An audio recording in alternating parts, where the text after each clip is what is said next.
and girls. Today we are talking about another simple machine for our online design thinking class. Today we're going to be talking about the pulley. Before Mr. Callie jumps into discussing exactly what the pulley is and its characteristics and things, I have a special guest that wanted to join us today on our shop webcam. Lucy Hayes is going to be joining us from Mrs. Nuss's second grade classroom, and I think she has some questions she'd like to ask. So let's jump over to that webcam and say hi to Lucy and see what she has for us.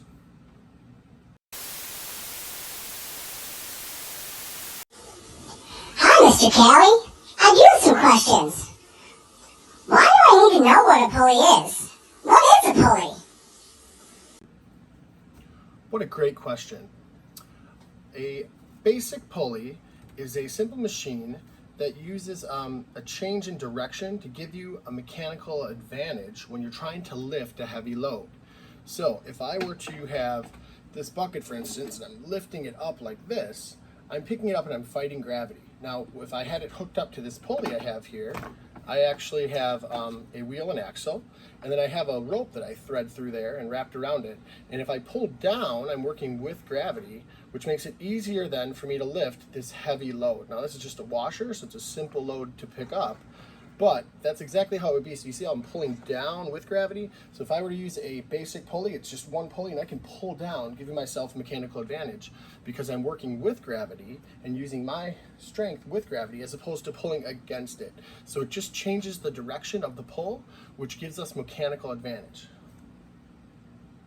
Wow, that's really cool. What do I need to make a pulley? Are there certain things I should be collecting? So to make a pulley, you're going to need a lot of the same items that we used last week. You could actually recycle your wheel and axle and use it again if you still have it available and if it is big enough for the size pulley that you want to make. So I have my wheel and axle here, and with that I will attach it to something, right? So I need to hold it on and so that it can spin. And I would feed rope through. You're going to see that at the end of this video.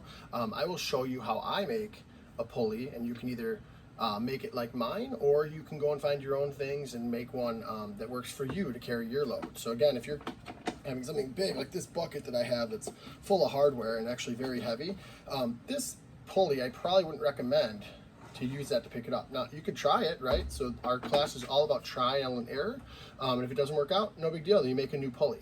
So at the end of this video, you'll see how to make one, but it's very similar. The only other item you're going to need is some rope and string, and then whatever you need to maybe have a bucket or basket at the end for picking that up. But I will show you in the next video. Oh, that makes sense.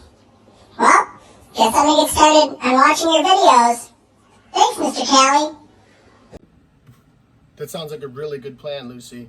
Actually, you know what? Let's all jump into that video. Don't forget, if you would like to share pictures, or if you could please share videos of your building, I will include it in a class playlist at the end of our Simple Machines here as we wrap up, so that your Simple Machine, pulley, or whatever it is last week too, will be included in our playlist. So make sure you're sending me those videos, those pictures. You can use email for Mr. Callie or Class Dojo. Just have your parents snap a picture of you and load it onto our Class Dojo messenger and send it to Mr. Callie.